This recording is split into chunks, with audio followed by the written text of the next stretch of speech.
How can I help you? Cool. Thank you. All right, so I have a question kind of about boundaries and about kind of knowing when I'm setting boundaries for the right reasons versus when I'm just trying to protect myself and push people away. I was in a relationship 2 years ago with someone. We were engaged, and the rug kind of got pulled out from underneath me. And then recently I found myself in a relationship, and he and I are no longer together. But I kind of did some evaluating on that relationship. And wait, is it two different relationships we're talking about? Yes. Okay. And when you say the rug got pulled out from under you when you were engaged, what does that mean?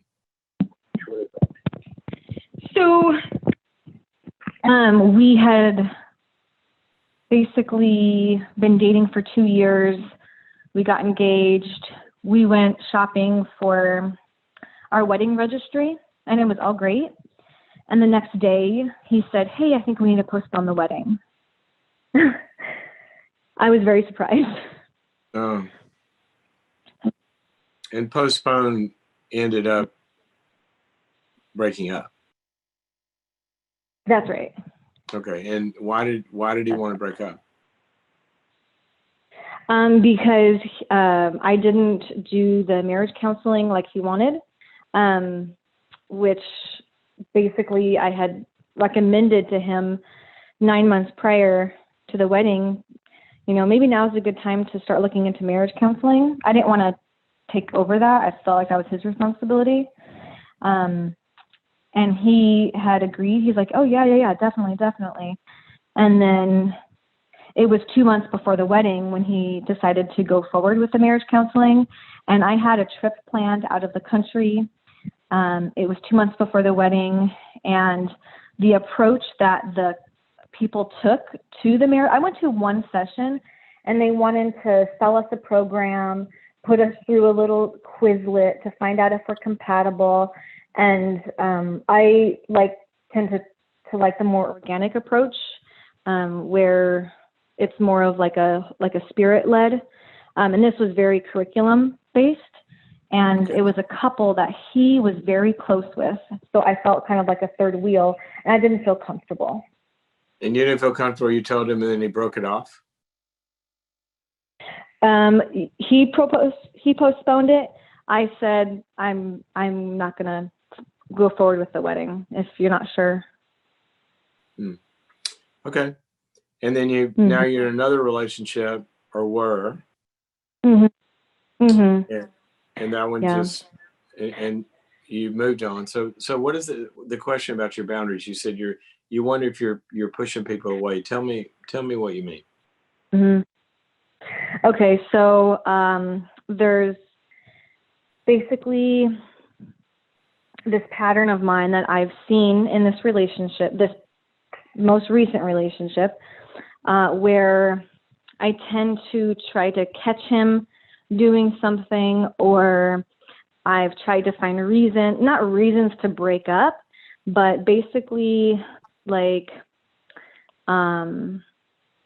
for instance, I asked him one time, "Hey, what do you think your ministry is?" And we kind of talked about it, and I had said, "Yeah, I don't know. I was just thinking about what's your ministry. It might not work with my ministry. How's this going to work if you have one idea of your ministry and mine's totally different? My ministry is more in the church with the children's ministry. His is more out and about in his daily life." That was one of the things that I had brought up. Another thing was like career and housing and all these different, these are important aspects. But none of these are deal breakers. People have different ministries. People have different careers. People have. Right. So you're saying you're worried about a lot of issues and using those to kind of say, okay, then it's not going to work, right? That's exactly right. And that's a really good awareness. Really good awareness. Okay. Because what you're saying is that you're turning what, and I'm not saying all the time, Okay, because sometimes there are real incompatibilities, but or what would be the word? It would be more like incompatible directions that people want to go in life. But by and large, the ones that you're talking about, those aren't even conflicts. Those are just like two people coming together with different lives, and they're making a third life called a relationship. It doesn't mean they lose their individual. Right. That's what a marriage is. So, Right. I would want to know what you're afraid of. That'd be my first question. Oh gosh, definitely afraid of trusting someone again and putting my whole heart in, and having it kind of get the rug taken out from me again, getting hurt again. So I guess that's kind of what I'm afraid of, is that happening. Well, why don't you make that the issue and not the careers or the ministry? Okay. If that's the issue. And and I would suggest a couple of things about that. You had one. I mean, it sounded like the guy almost preferred the marriage counselor, that his relationship with the marriage counselors over you, the way you described it. Is that right? How did you know that? That's exactly what happened. Yeah. Yeah, and you felt kind of abandoned and left, and he sort of fused with them.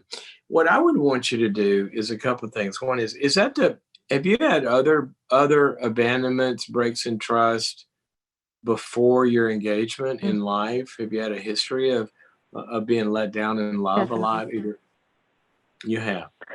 Yeah. Oh yeah. Huge history of that. I went through the CR program for a little while, and definitely uncovered some of my first memories are, oh man, I waited outside for 5 hours and my friend never showed up,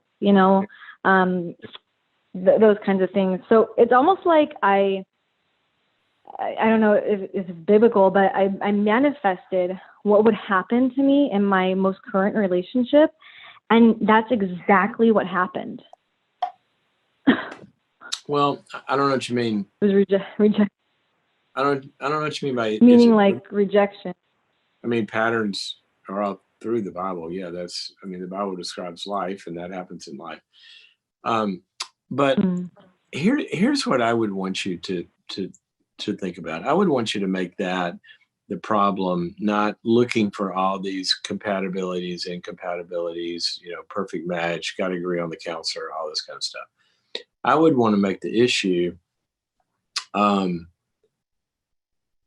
finding somebody and feeling comfortable and being able to let down and invest and not be afraid, right?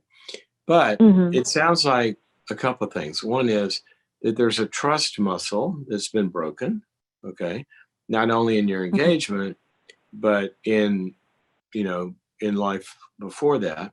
And so I would want you to, if that's not finished being healed, to make sure you're in some really good healing process to begin to deal with all of that. A, and probably a good counselor, is the best way to do that. B, trust. Okay. B is this, that when you have had a pattern or a history of people that have kind of like, been there and then ghosted you or disappeared or abandoned you or whatever. Yeah. A lot of times, there are recognition patterns in relationships that become familiar and that we're attracted to. And you said you manifest it. Well, there are certain dynamics, certain people having experienced that unconsciously can be drawn into that and not really see the warning signs because it's familiar. Can I repeat that? Can I repeat that back just to make sure I understand it? Yeah, sure. Okay. So basically there's been a pattern of people ghosting me or rejecting or leaving. So in any relationship I'm in the future, no matter who they are, how good or bad they are, I'm going to immediately recognize that pattern of them never being, or excuse me, of them, I guess I could say that, of them never being good. No, No? that's not what I'm saying. What I said was, when we have a history of a certain kind of pattern of being wounded in a certain way, then we learn to be kind of two things, kind of sometimes drawn to people that will repeat that, and also blind to the red flags in certain kinds of people that other people would be able to see. Okay. So what I mean is that I would want you to really do some work on, there's a verse in Hebrews that I talk about a lot, that solid food is for the mature, who through practice have had their senses trained to discern good from evil. Okay. Now, somehow abandoners, people that really can't be trusted, okay, there are dynamics you pick up on if you're tuned into them. Okay, so I want you to begin to look for, look for and be able to recognize, what is a safe person really like, and what is an unsafe person really like, and begin to recognize those dynamics. And then that's going to help you become a better chooser. You know, if you go to Psalm 101, I love this. David said, there's certain kinds of people I'm just not going to hang around.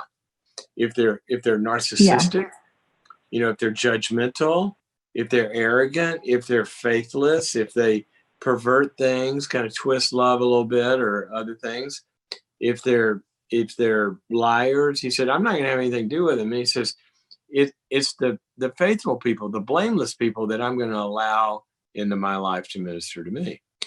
But we got to be able to recognize those dynamics. And I would, given this, I would want you to be in a good group where you process this with people and hear other people's feedback. And as you do those things and you really begin to look at kind of what safe and unsafe people look like and begin to recognize those dynamics, those are much better red flags to move away from than a ministry or career difference. Okay. Follow me? And then third thing is this, and then I'm gonna let you go. The third thing is this. When you do find yourself in a relationship where you are significantly, you know, wanting to trust somebody, and you see yourself wondering about the career or the ministry, or they don't like apples, they like oranges, and I like bananas. Yeah. Oh, that's a deal breaker. Oh my gosh. Oh yeah. When you see yourself turning these non-deal breakers into deal breakers, let that be a signal to you, oh, I must be afraid. Okay. And then you take your fear to the relationship and you say, you know what, we're kind of getting a little closer. Do you feel that? And he goes, yeah, I'm getting a little closer to you. And then say, I just want you to know, it kind of scares me a little bit. Just wanted to put that out there. I'm not running. I'm just going to speak my fear instead of act it out. And then say, you know, does that scare you? And y'all can talk about it. And then, so those are kind of that's a three-pronged approach I would want to take. All right. Okay. Thank you for your call. It's a great call. It's a great question. And a lot of times, thank you. A lot of times we Thank you for your time. You're very welcome. A lot of times we do exactly what you said. You know, we find things wrong as a defense mechanism because so many things are right. I mean, how many great things you see blow up at the last minute because somebody got scared? Happens all the time.